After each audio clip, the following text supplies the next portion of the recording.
Have you ever experienced a time in your life when you were no longer the strongest one? Have you ever felt overwhelmed with all your responsibilities and wonder if you have the capacity to meet all your obligations? Live long enough and you'll probably experience this at some point. But what do you do when you come to the point that you no longer feel like you're the strong one, that you can carry others? What do you do when others are still though looking to you for strength and leadership, but you need others to carry you for a while? Even the great Apostle Paul had a season when he experienced this. So in this episode, we're going to begin with how we deal with this.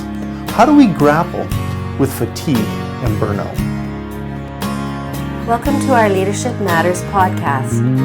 Phil has had the privilege of mentoring leaders and coaching ministry teams around the world for several decades, and he's really looking forward to sharing with you some of the principles that others have found helpful over the years.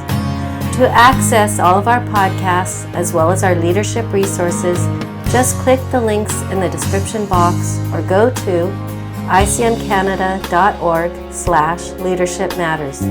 If you want a copy of this complete study, just click on the link to download it.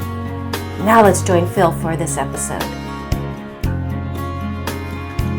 In the first few episodes of this series, we've been discussing what it means to be in the last half or even the last third of our productive lives. We discovered that it is important to be honest with ourselves as to where we are at and what we have gone through in our lives up to this point. We learned that some of us may enter this stage with kind of disillusionment and regrets, while others may be bored or apathetic, having realized most of their dreams already. We also then discussed the importance of redigging some old wells and being proactive to realign our values.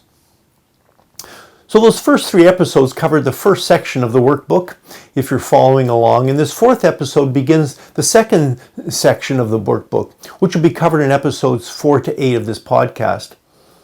In this series, we want to reflect in greater detail, where we're currently at in our life and how this will affect us in finishing our race. Before we can establish new meaning and purpose in our lives moving forward, this is so important. Regardless of our age, God has a plan and a purpose for each of us. But to realize this, we often have to let go of some of the baggage of the past. Now, it is likely that you will not be able to relate to each of these areas that we'll cover in the next few episodes, but you've probably lived long enough to identify with many of the issues we will discuss. Now, my goal is not to depress you any further, as we deal with some of these heavy issues, but rather to identify areas that we may have to deal with in order to get freedom and renewed vision. If you're following along, as I said in the workbook, we're now at the top of page 11. Now, as I mentioned at the top, the Apostle Paul was not immune to dealing with overwhelming issues of life. At some point he said that he was even despairing of life. He writes of the overwhelming distress and problems he had experienced in Asia. And this from a guy who has a pretty high pain tolerance. If you question that, just read 2 Corinthians 11, 23 to 30. He says that he had pressure that he was beyond his ability to bear, to the point that he was ready to give up on life. Hard to believe coming from the great apostle, isn't it? Hard to imagine Paul getting so down that he was at the point of giving up. The obvious point here is that if this could happen to such a spiritual giant, we might want to fasten our own seatbelts. There have likely been times in your life when you've no longer felt like you could be the strong one.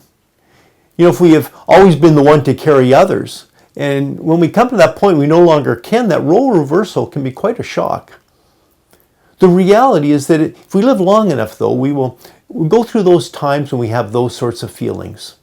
We will experience events that we cannot just fix or even pray away. Now, none of us want to seem weak or admit this to others, let alone write about it as Paul did. But the fact is that during these times, we feel like we're letting others down, and maybe even letting God down a little bit. This is particularly difficult for those with a Messiah complex, or feel that leadership is about being the strongest person in the room. In contrast to being perhaps more of a fellow pilgrim or having more of a servant leadership model in my leadership and in my life. So we need to begin by being okay admitting to ourselves and to others that we're not superheroes or spiritual giants. As we age through midlife, this can be more difficult to do, right? Because others' expectations of us during this season actually increase. If we have the mentality like we had when we were younger, that leadership is all about us bearing everyone's burdens on our shoulders, this will become increasingly difficult during this last third of our lives. This unrealistic expectation then can actually crush us. Now, the good news is that if we rely on God, He will provide the strength we need through every stage of life, including this last one. But we have to be honest with Him and with ourselves and have a realistic approach to what we can handle in every stage of life. So let's maybe now pause for a second here, consider the following. Maybe go to 2 Corinthians 1, 8-11 and read that. And have you ever had these feelings and gone through what Paul did here? And how did you deal with that? What do you think is the solution to having always been seen as a strong one, the one with all the answers? How do you think this will impact you over the long haul with this sort of mentality? To view or listen to any of Phil's other podcast series, visit icm.org/Leadership Matters. His Mentoring Intelligence series discusses issues of servant leadership and how to leave a legacy by investing in others. Other series include a study of how to develop and manage multicultural teams, a series to strengthen your marriage, the first team, as well as a discussion of how to implement the equipping gifts in a local church. You could also check out our CLI, Christian Leadership Institute, which is a unique competency-based ministerial training program. To download any of our resources associated with these series, visit our library of materials at icm.org/resources.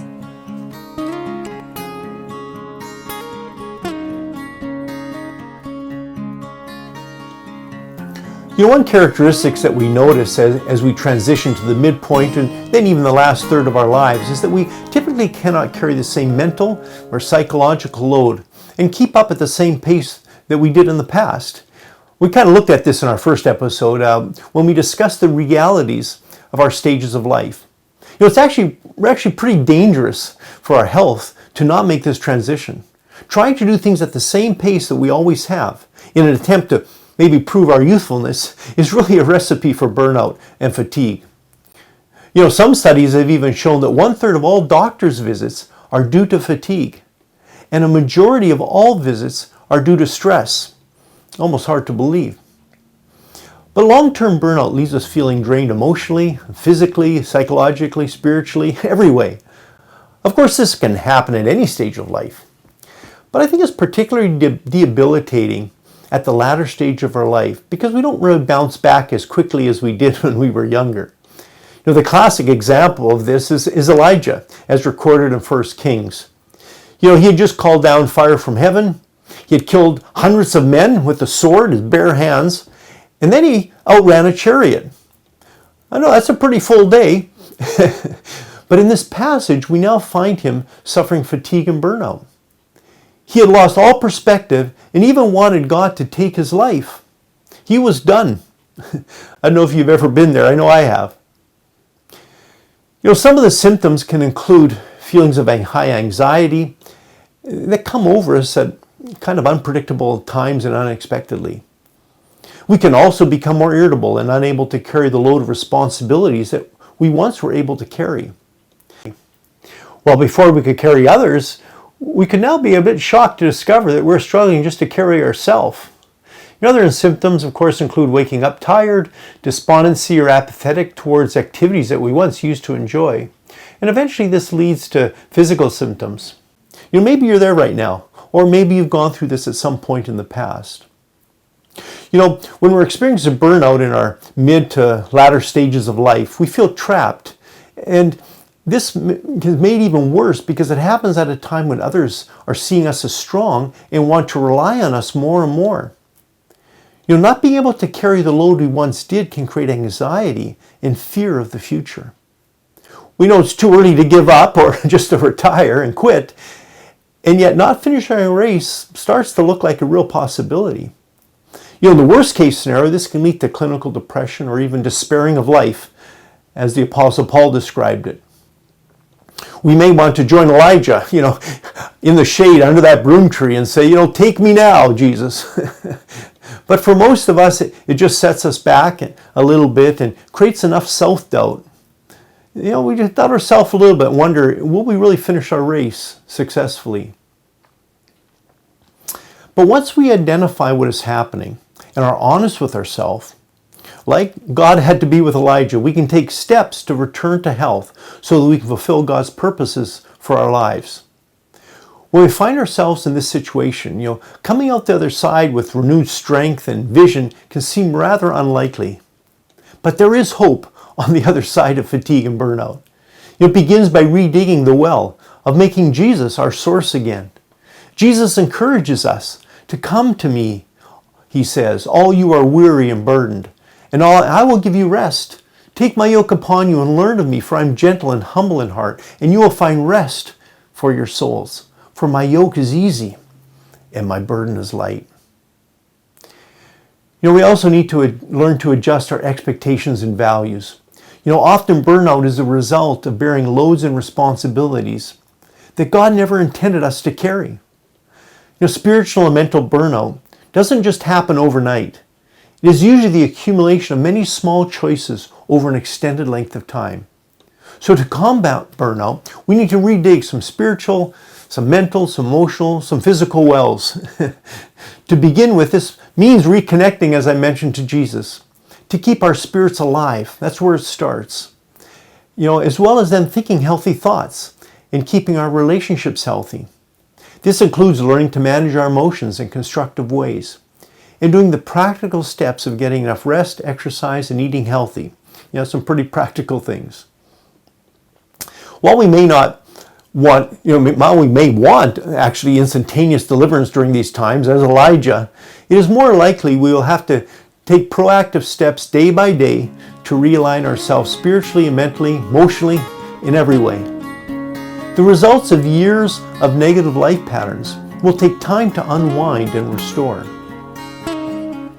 So how about we reflect just for a moment here on where we're at right now?